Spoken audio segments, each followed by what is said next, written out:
So this is my altar.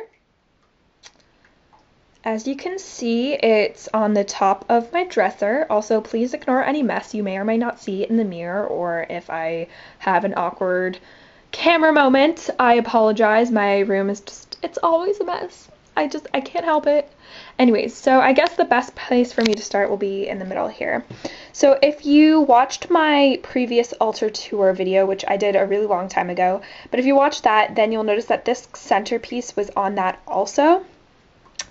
And it's like this silver tray, which wasn't there previously, but I put it on a silver tray because I didn't want to disturb the magic kind of going on with this cool, like, drippings of wax. And I'm just putting my hand in front so you can't see anything, but the wax dripped really interestingly, and I didn't want to destroy that, or at least try to avoid that as best as I could. So I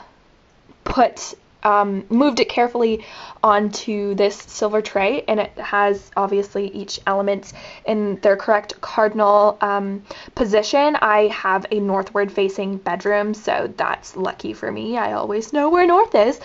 And then there's just this spirit candle on top here with some chains and things, and it's just all like engrossed in wax, which I think is just really, really cool. And then I have some stones down here, some like one of those like spiritual like word stones that you can get at the dollar store, because I'm just not tacky, right? Anyways, so that's what this center part looks like. It's pretty self-explanatory. It's for the elements, and this is when I do a ritual, this is like the main focus. This is like the main source of energy, the mecca of all magic, so to speak.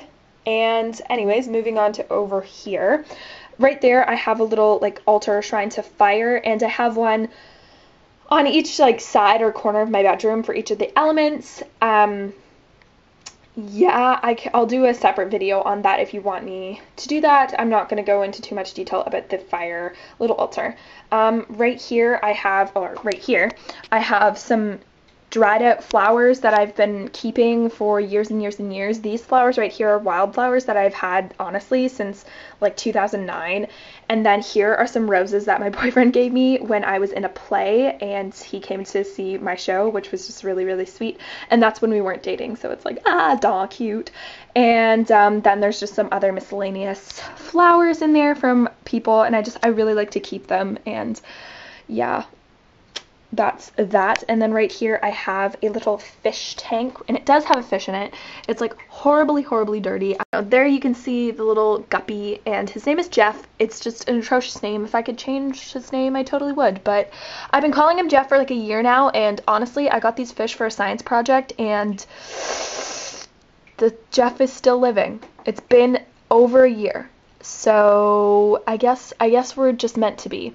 And I like to have this on this altar, because it's really the only place in my room that I can put it without my cat getting to it, or, you know, it's hard for him to get to the fish, but also because I'm a Pisces, and that's a water element, and I've been really trying to get into, like, connecting with my birth element, instead of just saying that, like, oh, I'm connected to all the elements equally, I'm spirit, la-di-da-da-da. I honestly think that I believed that for so long because I wanted to feel special, but whatever. I'm just loving the whole fish tank, and it looks really cool right there. I think it looks pretty. And below that, well, beside it I have some fake flowers, but I just don't think that's really relevant.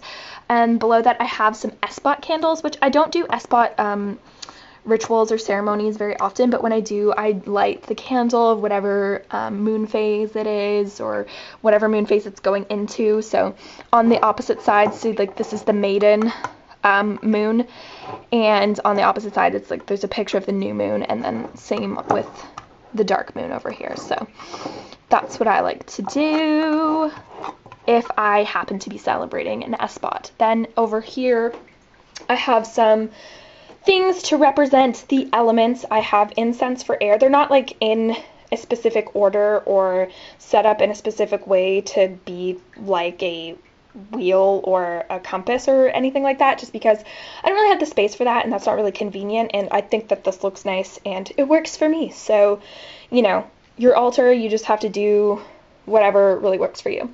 So I have some incense, and currently this stick is jasmine, but honestly the stick itself, before you burn it, smells really nice, but I find like when I start to burn it, it kind of smells like urine, which is just really weird and awkward, and especially when somebody walks into my room and smells that. So I'm quite hesitant, and I always get tricked into burning another stick because I smell it in the package and it smells so good, but then when it starts to burn, it doesn't smell as good. And I'm totally not an incense person. I can never find incense that I genuinely think smell really nice, but enough about that.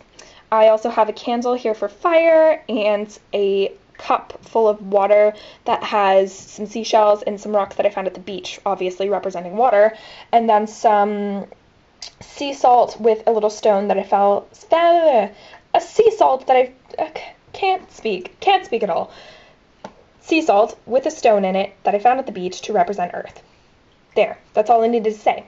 Then I have here, this is a candle that's, I believe it smells like sandalwood, and it just adds a nice ambiance. This really, honestly, it's just, I don't have a purpose for this candle, which, I mean, I feel lots of people think that everything on your altar has to have a purpose. This is genuinely for looks. But that's me. That's what works for me, and that's what I like. I think it looks really, really nice, and it just adds a really nice feel to the whole altar. Right here I have my wand. It's kind of big, but yeah, there you can see it. I carved it out of, I believe this is maple.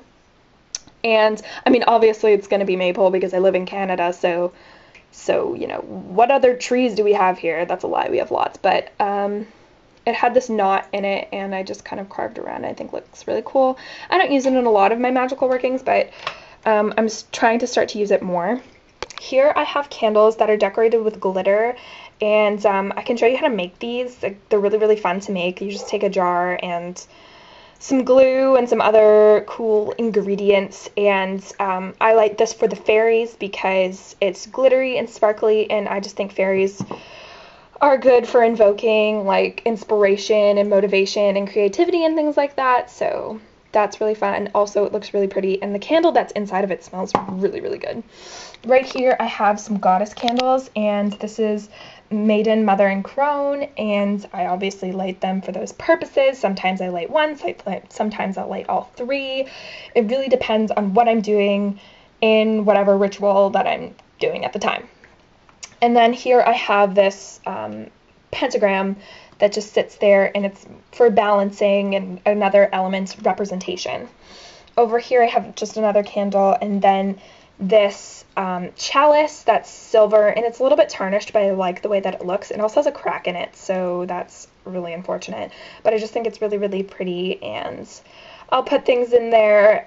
Sometimes I'll drink from it. I'll put like anointing oils in it. It's really a multi-purpose chalice.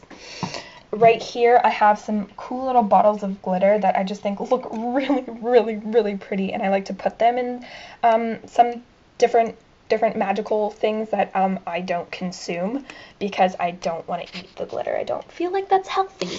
And this jar is full of grave dirt. And I can do an entire different video, and if you want to see, on why I have grave dirt and things to do with like going to the graveyard and doing rituals with the dead and connecting to the spirit world or whatever you want to call it, because I have some cool insight, I guess you could say, on that kind of stuff, and I'm not going to dwell on it anymore. Right here is where I keep my incense. Pretty self-explanatory, I'm pretty sure. Right here is this little wooden box, and it has a tree of life on it carved into it.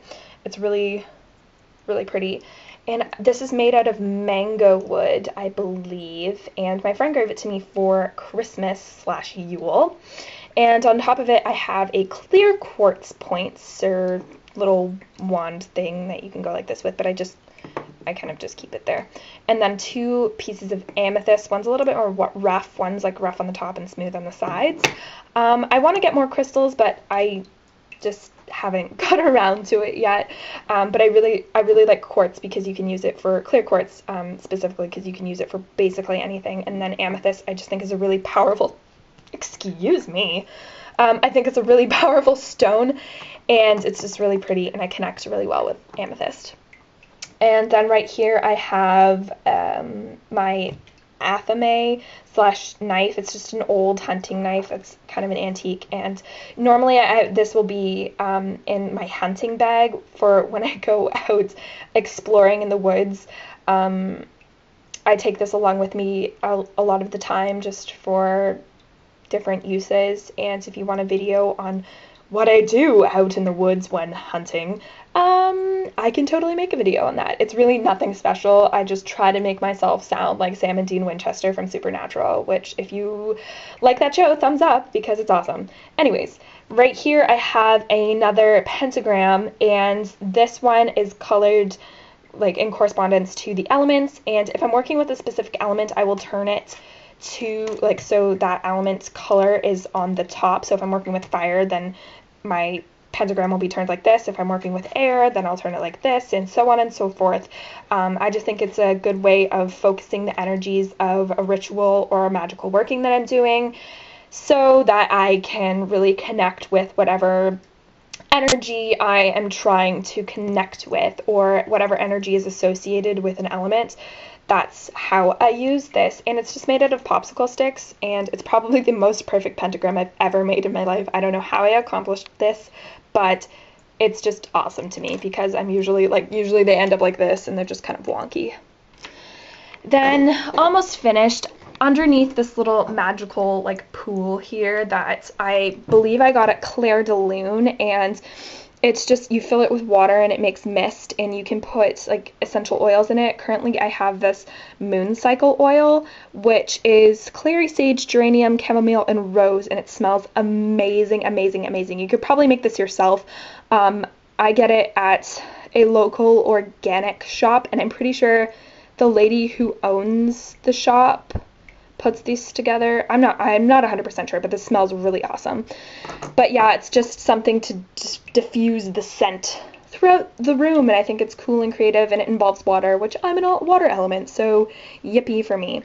And then below that I keep some more incense, long matches, and a deck of tarot cards, some jars that are, this one has a candle and this one has water from a creek near my house. And then I just have some 2 extra candles. This one's lavender and mint, and this one's blue. I don't know what it smells like. It's like spring skies or something like that, not an actual smell. And yeah, I think that's, oh, and things are falling everywhere naturally in my bedroom. This is my altar. It's pretty big. I really, really like it. I like the way it looks. It's very functional for me. If you guys want to see a video where I show me like working at it or what it looks like when I've been working at it, then I can do that. But for now, this is it. I hope that you enjoyed this video. Thank you so much for watching, and blessed be.